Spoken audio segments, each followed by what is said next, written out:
Hello student, स्वागत है आपका हमारे इस यूट्यूब चैनल पर जो बनाया गया है आपको क्लास 12 के अकाउंटेंसी का नॉलेज देने के लिए। हमारे पिछले वीडियो में हमने डिस्कस किया था क्लास 12 की अकाउंटेंसी के चैप्टर फर्स्ट की थ्योरी के बारे में।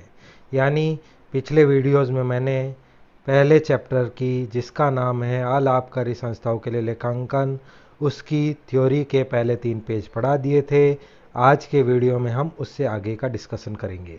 अगर आपने वो टॉपिक नहीं देखे हैं, वो वीडियोस नहीं देखे हैं, तो पहले आप उन्हें देख ले, जिससे आपका थियोरेटिकल पोर्शन क्लियर हो जाए। उसके बाद आपको आज का वीडियो अच्छे से समझ में आएगा। तो फालतू की बातें करते हैं बंद, शुरू करते हैं हमारा आज का वीडियो। पिछले वाले वीडियोस में सबसे लास्ट में हमने बात की थी अव्यापारिक संस्था या अलाभकारी संस्थाओं के अंतिम खातों के बारे में, जिसमें प्रमुख थे प्राप्ति एवं भुगतान खाता, आय व्यय खाता और तुलन पत्र, जिसे चिट्ठा या बैलेंस शीट भी कहा जाता है। तो उसके बाद मैंने लास्ट टॉपिक समझाया था, जो आपकी स्क्रीन पे अभी दिख रहा है। ग्रीन अंडरलाइन किए हुए 2 पैराग्राफ समझाए थे, जिसमें से पहला पैराग्राफ प्राप्ति एवं भुगतान खाते के बारे में था और दूसरा पैराग्राफ आय व्यय खाते में के बारे में था। तो प्राप्ति एवं भुगतान खाते का संक्षिप्त परिचय देते हुए उन्होंने ग्रीन हाईलाइट किए हुए पहले पैराग्राफ में बताया था, बुक राइटर ने बताया है कि प्राप्ति एवं भुगतान खाता रोकड़ तथा बैंक लेन देनों का एक सारांश होता है। यानी एक अलाभकारी संस्था या गैर लाभकारी संस्था जितने भी केस में या बैंक के माध्यम से लेन देन करती है, उन सभी का अगर एक सारांश बनाया जाए तो उसे प्राप्ति एवं भुगतान खाता कहेंगे, जो कि आय और व्यय खाता तथा तुलन पत्र को तैयार करने में सहायता प्रदान करता है। और ये जो प्राप्ति एवं भुगतान खाता होता है, यह काम आता है, सहायता करता है, हेल्पफुल रहता है आय व्यय खाता यानी इनकम एंड एक्सपेंडिचर अकाउंट और तुलन पत्र यानी बैलेंस शीट बनाने में। आगे बात करते हैं प्राप्ति एवं भुगतान खाते के बारे में। तो प्राप्ति एवं भुगतान खाते का जो स्टार्टिंग है वो आपके पेज नंबर 3 से होता है। पेज नंबर 3 के एंडिंग में प्राप्ति एवं भुगतान खाता की हेडिंग में इन्होंने बताया है कि यह एक लेखा वर्ष के अंत में रोकड़ प्राप्ति एवं नगद भुगतानों को रोकड़ बही में प्रलेखन के आधार पर तैयार किया जाता है।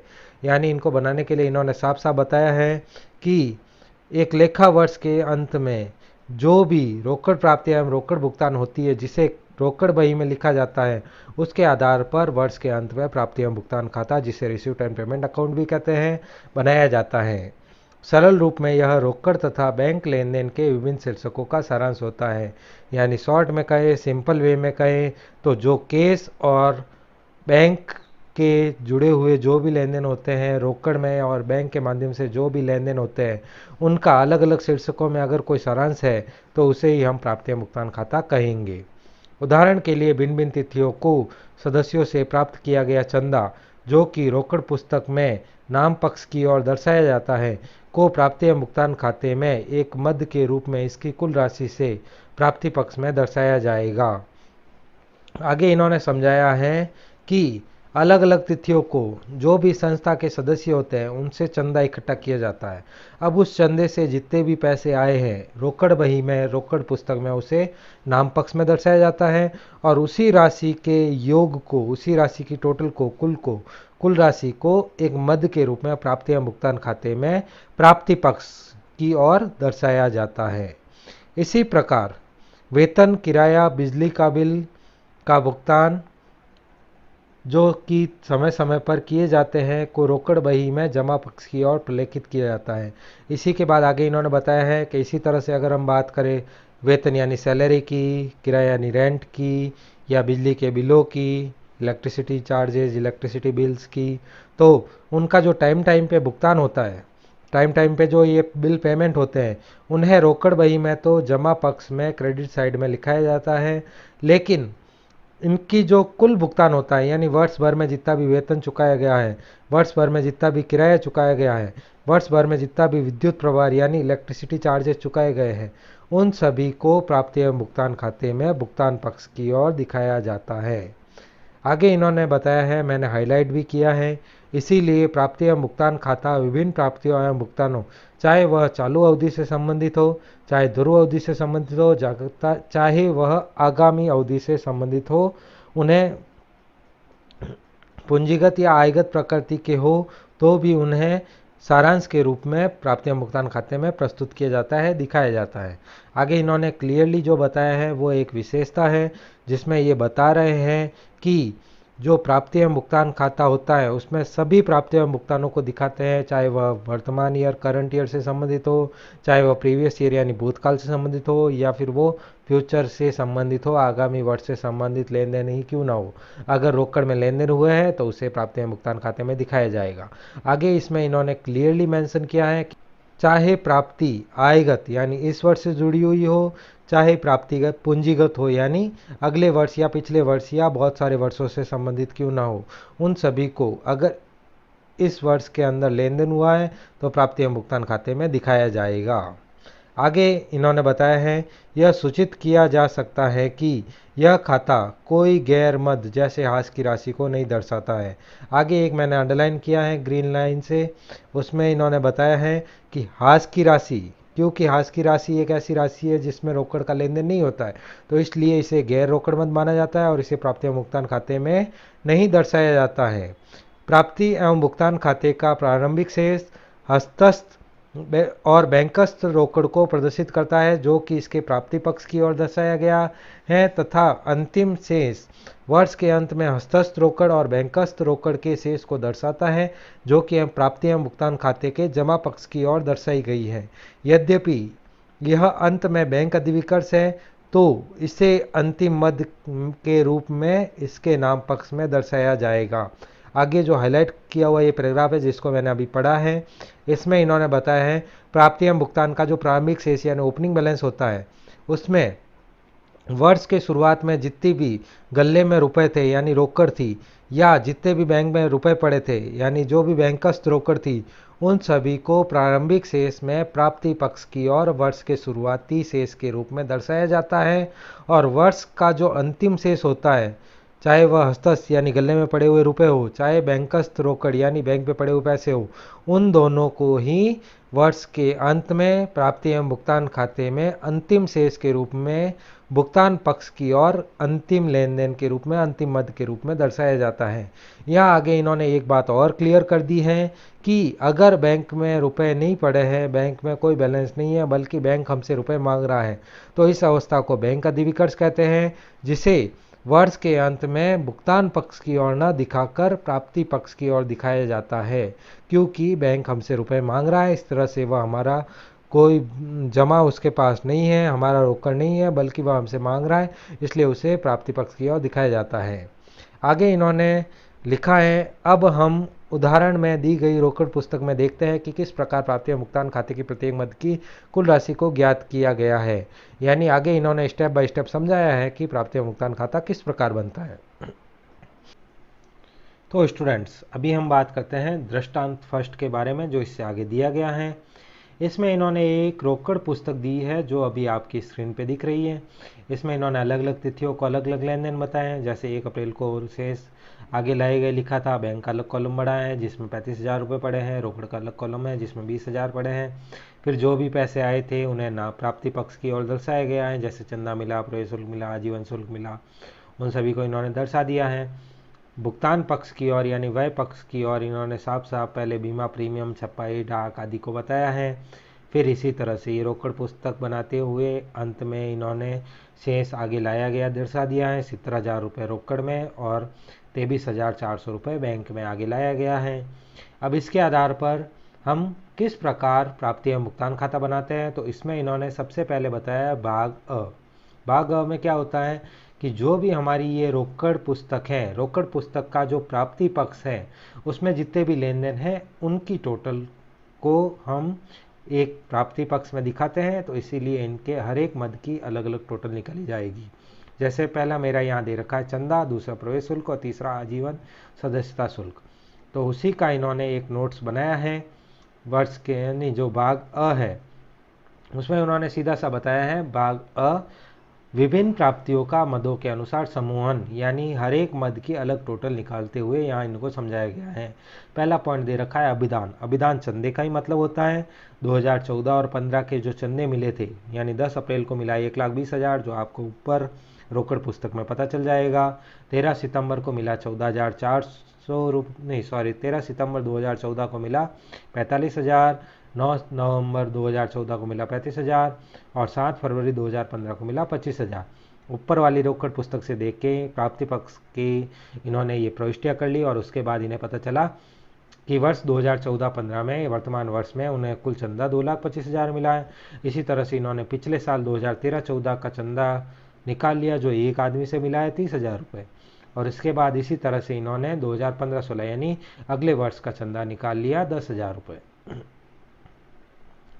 अब इसके बाद इन्होंने इसी तरह से प्रवेश शुल्क की टोटल की है, फिर लॉकर किराए की टोटल निकाली है, फिर आजीवन सदस्यता शुल्क की टोटल निकाली है, भवन के लिए दान जितना मिला है उसकी टोटल इन्होंने निकाली, सरकारी प्रतिभूति और ब्याज टोटली कितना आया उन सब की टोटल इन्होंने निकाली। तो इस तरह से इन्होंने प्राप्ति पक्ष की जितनी भी मदें थी उन सब की अलग अलग टोटल यहाँ निकाल ली है। ये हमारा भाग अ बन गया। फिर भाग ब में ये भुगतान पक्ष की सारी मदों की टोटल निकाल के दिखाते हैं। तो यहाँ इन्होंने सबसे ऊपर लिखा है विभिन्न भुगतानों का मदों के अनुसार समूहन, यानी अलग अलग जो भी ट्रांजैक्शन हुए थे प्रत्येक ट्रांजैक्शन की टोटल अमाउंट इन्होंने शो की है। पहले बीमा प्रीमियम का एक ही लेन देन हुआ था तो 15,000 इसकी टोटल आ गई। छपाई के 3 बार भुगतान हुआ है तो 3 बार छपाई के भुगतान की कुल राशि 38,750 इन्होंने लिख ली है।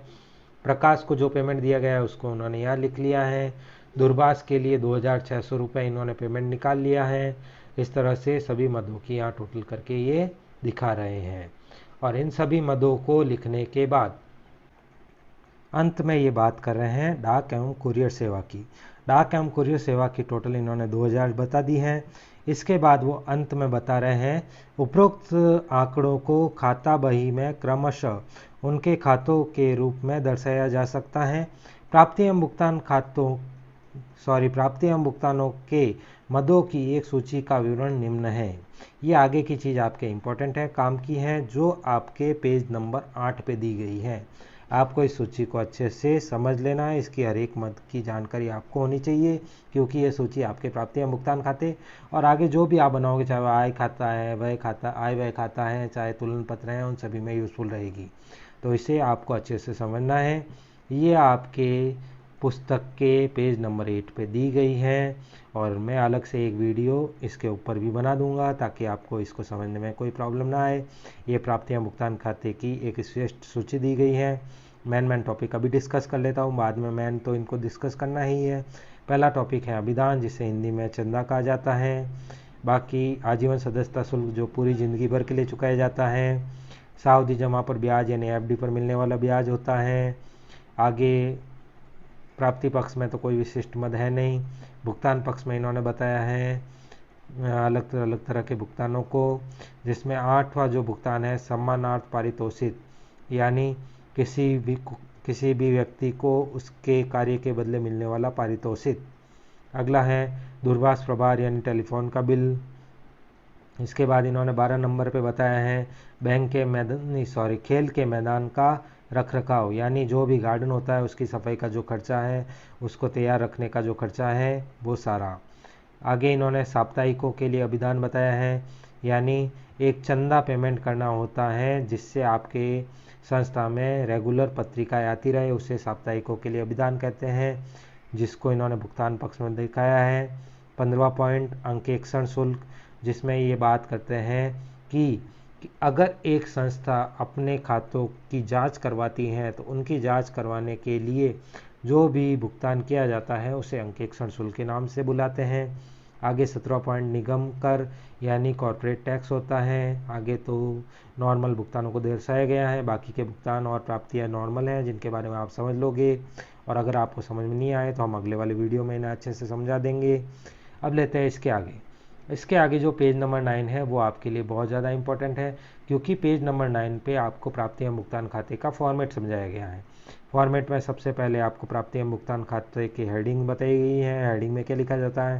हेडिंग में वर्ष डैश की समाप्ति पर प्राप्ति एवं भुगतान खाता, यानी जो भी वर्ष है उस वर्ष का प्राप्ति एवं भुगतान खाता हेडिंग के रूप में बता देंगे। फिर नाम पक्ष और जमा पक्ष दर्शाएंगे। नाम पक्ष सारी प्राप्तियों को दर्शाएगा और भुगतान पक्ष सारे भुगतानों को दर्शाएगा। प्राप्ति पक्ष की शुरुआत शेष आगे लाए गए से होगी, जो वर्ष के प्रारंभिक शेष को दर्शाएगा। लेकिन अगर वर्ष के प्रारंभ में बैंक अधिविकर्ष है तो उसे प्राप्ति पक्ष में नहीं दर्शा के भुगतान पक्ष में दर्शाया जाएगा। इसके बाद जो सारी प्राप्तियां हैं उसे प्राप्ति पक्ष में दर्शाया जाएगा और फिर सारे भुगतानों को दर्शाने के बाद वर्ष के अंत का जो शेष है उसे शेष आगे ले जाए गए के नाम से भुगतान पक्ष की ओर जमा पक्ष में दर्शाया जाएगा हमारी लास्ट मद के रूप में। और अगर लास्ट वर्ष के अंत में लास्ट में अगर हमारे पास बैंक अधिविकर्ष आ जाता है तो उस दशा में उसे उल्टा दर्शाया जाएगा, यानी नाम पक्ष अर्थात प्राप्ति पक्ष में उसे अंतिम लेन देन के रूप में शेष आगे लाए गए के नाम से दर्शाया जाएगा, जो आपको अभी डार्क लाइन में दिख ही रहा है। और इसके बाद दोनों की टोटल कर लेंगे जो मैच होनी चाहिए। इसके बाद लास्ट में इन्होंने स्टार बताते हुए लिखा भी है, यहाँ दो में से कोई एक राशि आएगी प्रत्येक बैंक से या बैंक अधिविकर्ष से, दोनों नहीं। यानी यहाँ इन्होंने क्लियर कर लिया है कि या तो बैंक में रुपए है तब तो उसे जमा पक्ष में बैंकस्थ रोकड़ के नाम से दिखाएंगे, वरना उसे नाम पक्ष यानी प्राप्ति पक्ष में बैंक अधिविकर्ष के नाम से दर्शाया जाएगा। दोनों राशियाँ साथ में नहीं आएगी। ये आपके प्राप्ति या भुगतान खाते का प्रारूप जो पेज नंबर 9 पे दिया गया है, आपको अच्छे से समझना है। और इसके बाद इसकी थ्योरी इसके बाद थोड़ी सी थ्योरी और बताई गई है जो आज हम कंप्लीट कर लेते हैं। इसके बाद इन्होंने पेज नंबर 10 पे बताया है, यह सूचित है कि प्राप्ति या भुगतान खाते का प्राप्ति पक्ष आयगत प्राप्तियों की भूतकाल, चालू और भविष्य के अवधि के लिए तथा साथ ही पूंजीगत प्राप्तियों की एक सूची देता है। इसी प्रकार भुगतान पक्ष आयगत भुगतान के साथ ही पूंजीगत भुगतानों की सूची प्रस्तुत करता है। यह इन्होंने क्लियर बताया है, चाहे लेन देन भूतकाल से जुड़ा हुआ हो, चाहे चालू वर्ष से जुड़ा हुआ हो, चाहे भविष्यकाल से जुड़ा हुआ हो, चाहे पूंजीगत हो, चाहे आयगत हो, सभी को प्राप्ति या भुगतान खाते में दर्शाया जाएगा। इसके बाद आगे हम बात करते हैं प्राप्ति या भुगतान खाते के अगले टॉपिक के बारे में, जिसका नाम है विशिष्ट लक्षण। यानी इसमें प्राप्ति या भुगतान खाते की विशेषताओं को बताया गया है।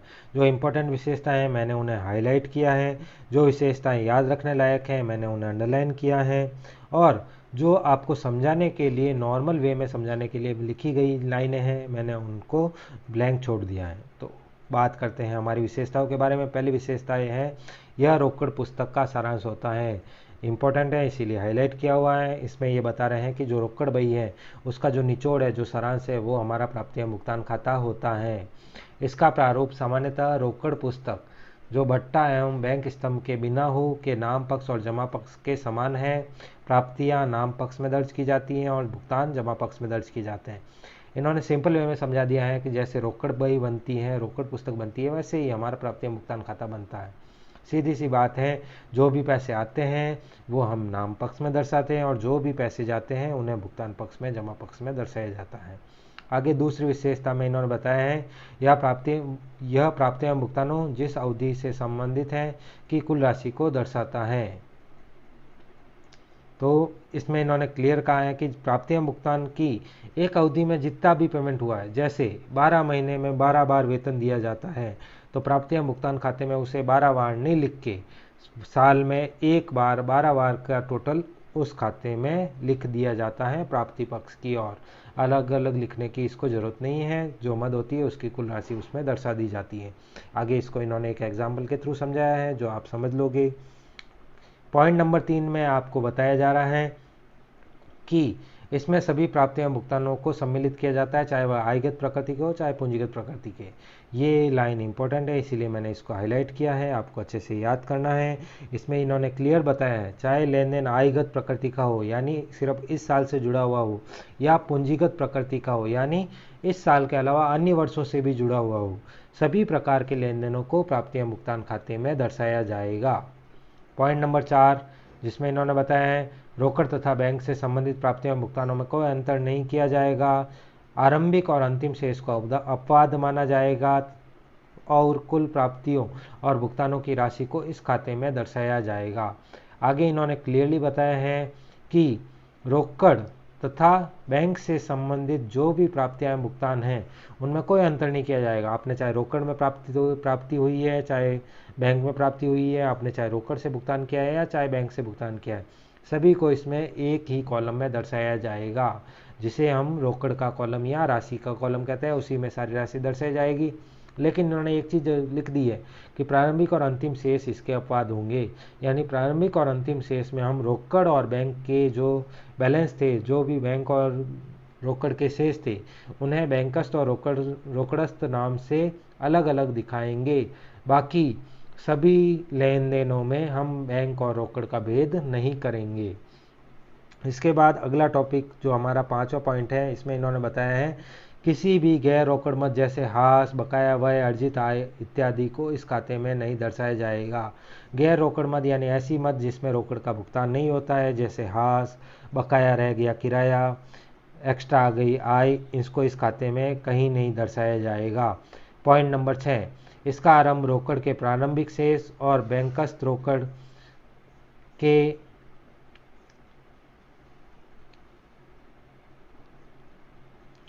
पॉइंट नंबर 6, इसका आरंभ रोकड़ के आरंभिक शेष यानी हस्तस्थ रोकड़ और बैंकस्थ या बैंक अधिविकट से किया जाएगा। यानी ये क्लियर बता रहे हैं कि प्राप्तियां भुगतान की शुरुआत में हमें पहला काम आरंभिक शेष, वर्ष के प्रारंभ का जो भी रोकड़ और बैंक का शेष था उसे लिखने का करना है, चाहे वह रोकड़ शेष हो, चाहे बैंकस्थ शेष हो, चाहे बैंक अधिविकट से क्यों ना हो, पहले उसे लिखेंगे फिर आगे का काम करेंगे। और वर्ष के अंत के विद्यमान रोकड़ शेष और बैंकस्थ या बैंक अधिविकट के साथ किया जाएगा। और इसका जो अंत है वह वर्ष के अंत में जो भी रोकड़ शेष है, बैंक का शेष है, बैंक अधिविकट है, उसके साथ किया जाएगा। यानी प्राप्तियां भुगतान खाते की जो अंतिम लाइन है, उसमें जो अंतिम लेन देन है उसमें हम रोकड़ के और बैंक के जो अंतिम शेष है उसी को दर्शाएंगे। तथ्य यह है कि इस खाते का अंतिम शेष प्राप्तियां भुगतान खाते के प्राप्तियां भुगतानों का अंतर, जो कि आमतौर पर नाम शेष होता है, रोकड़स्थ और बैंकस्थ यदि बैंक अधिविकट न हो को प्रकट करता है। और इसके पीछे का रीज़न ये है कि प्राप्तियों और भुगतानों का जो अंतर है वही हमारे पास शेष के रूप में रहना चाहिए। इसी के कारण जो प्राप्तियां भुगतान खाते का अंतिम शेष है वह रोकड़ बही के अंतिम शेष से मैच होना चाहिए। इसके बाद आगे इन्होंने बताया है प्राप्तियां भुगतान खाता बनाने के निहित चरण। प्राप्तियां भुगतान खाते के जो इंपॉर्टेंट चरण है, किस स्टेप से हम इसे बनाते हैं, उसको इन्होंने आगे समझाया है। आगे इन्होंने बताया है हस्तस्थ रोकड़ और बैंक का आरंभिक शेष लीजिए और इसे नाम पक्ष में प्रलेखित कीजिए। यानी सबसे पहले हम बैंक और रोकड़ का केस का गले में जो भी रुपए पड़े हैं और बैंक में जो भी शेष पड़ा है उनका बैलेंस लेंगे और उसे नाम पक्ष में सबसे ऊपर लिख देंगे। और उसके बाद वर्ष के आरंभ में बैंक अधिविकट की स्थिति होने पर इसे जमा पक्ष में प्रलेखित करेंगे। याद रखना है आपको, अगर बैंक में रुपए नहीं है, बैंक वाला हमसे रुपए मांग रहा है, तो ऐसी दशा में हम उसे नाम पक्ष में नहीं दिखाकर बैंक अधिविकट के नाम से जमा पक्ष में यानी भुगतान पक्ष में दर्शाएंगे। इसके बाद पॉइंट नंबर 2 में इन्होंने बताया है सभी प्राप्तियों की कुल राशि को नाम पक्ष में उनकी प्रकृति के अनुसार और चाहे वह गत, चालू, आगामी वर्ष से संबंधित हो, किसी भी वर्ष से संबंधित होने की दशा में दर्शाएंगे। आगे इन्होंने क्लियरली बताया है कि सारी प्राप्तियां जो इस साल प्राप्त हुई है, चाहे वह इस साल की हो, चाहे अगले साल की हो, चाहे पिछले साल की हो, चाहे आयगत हो, चाहे पूंजीगत हो, सभी को हम प्राप्तियां भुगतान खाते के प्राप्ति पक्ष में दर्शाएंगे। आगे पॉइंट नंबर 3 में इन्होंने बताया है सभी भुगतानों की राशियों को जमा पक्ष में उनकी प्रकृति के अनुसार और चाहे यह गत, चालू या आगामी अवधि से संबंधित हो दर्शाया जाएगा। क्लियरली इन्होंने बताया है पेमेंट चाहे वह पिछले साल का हो, चाहे इस साल का हो, चाहे अगले साल का हो, चाहे पूंजीगत हो, चाहे आयगत हो, उन सभी को अगर हमने भुगतान किया है इस साल में तो उसे भुगतान पक्ष में प्राप्तियां भुगतान खाते में दर्शाया जाएगा।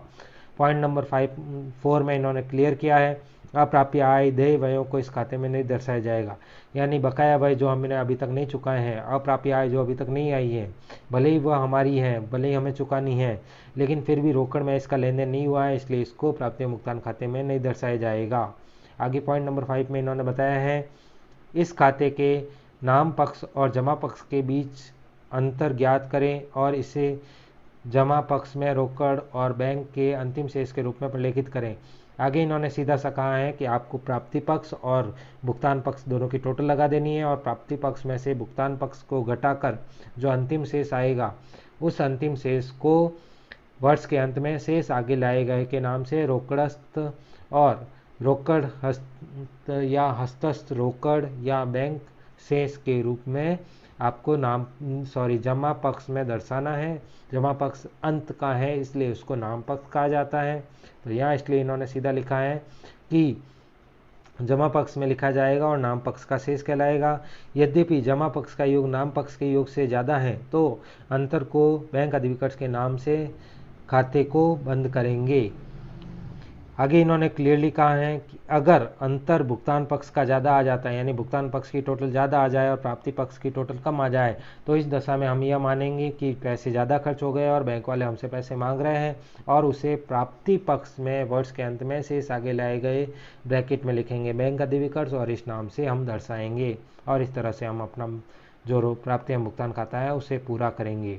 आगे पेज नंबर 4 में जो आपको दृष्टांत फर्स्ट दिया गया था उसकी रोकड़ बही का एक सारांश दिया गया है, और फिर उस सारांश के हिसाब से पेज नंबर 12 पे आपको उस सारांश के हिसाब से रोकड़ बही के माध्यम से बनाया गया प्राप्ति एवं भुगतान खाता बना के समझाया गया है, जिसमें शुरुआती शेष को बैंकस्थ और हस्तस्थ रोकड़ के नाम से दर्शाया गया है। अंतिम शेष को वर्ष के अंत में भुगतान पक्ष की लास्ट एंट्री के रूप में इन्होंने बताया। प्राप्ति पक्ष की बाकी चीज़ें वर्ष भर की प्राप्तियों को दर्शाती हैं और भुगतान पक्ष की बाकी चीज़ें वर्ष भर के भुगतान को दर्शाती हैं, और इस तरह से ये प्राप्ति एवं भुगतान खाते की थ्योरी पूरी हो जाती है। अगले वीडियोज़ में मैं इस प्राप्ति एवं भुगतान को समझाने के लिए अच्छे से इसके नोट्स के लिए एक वीडियो और बनाऊंगा, और उसके बाद आपके प्रैक्टिकल्स शुरू होंगे। तो अगर आपको हमारा चैनल अच्छा लगा है, आप हमसे जुड़े रहना चाहते हैं, तो हमें सब्सक्राइब कर सकते हैं। अगर आपको इस चैप्टर से, इस टॉपिक से, इस वीडियो से या ऐसे ही और वीडियोस मेरे चैनल से जुड़े हुए नोट्स चाहिए, तो आप मेरी टेलीग्राम आईडी पे मुझे ज्वाइन कर सकते हैं। मेरी जो टेलीग्राम आईडी है, मेरा जो टेलीग्राम चैनल बना हुआ है, उन दोनों का लिंक मैंने आपको इस वीडियोस के डिस्क्रिप्शन में दे रखा है, जहाँ से आप मुझे ज्वाइन कर सकते हैं। Thank you very much for watching this video. आपका वीडियो देखने के लिए धन्यवाद। ऐसे ही हमारे साथ बने रहें और हमसे अकाउंटिंग का नॉलेज पाते रहें। Bye bye. आप सभी का शुक्रिया।